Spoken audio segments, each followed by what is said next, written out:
Is your AC cold enough? This car is getting an AC service right now. The AC is not cold enough on this car, but we're gonna make it cold with this machine. This machine just checks the level of the Freon gas that is being pumped through the system. So the gas gets pumped from the compressor, it gets pumped into the car and it freezes a big giant block of aluminum, makes the car nice and cold on the inside, and then it comes and cools it back down off on the condenser up here in the front.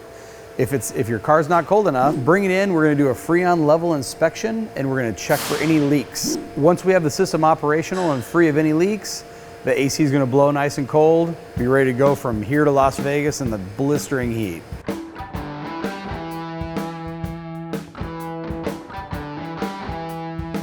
Tip number one, let's check your vent temperature.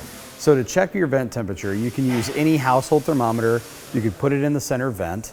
And what we want to do is we want to make sure that it's 45 degrees or less. If it's under 45 degrees, then your AC system is operational. Tip number two, make sure that there's water dripping out of the AC. You know how when you walk out to the car and there's water dripping out from underneath it? The water has to be dripping out for it to be cold.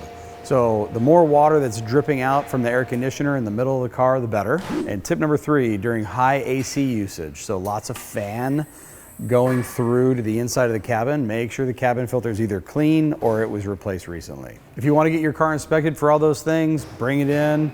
We're at 751 2nd Street, downtown Encinitas.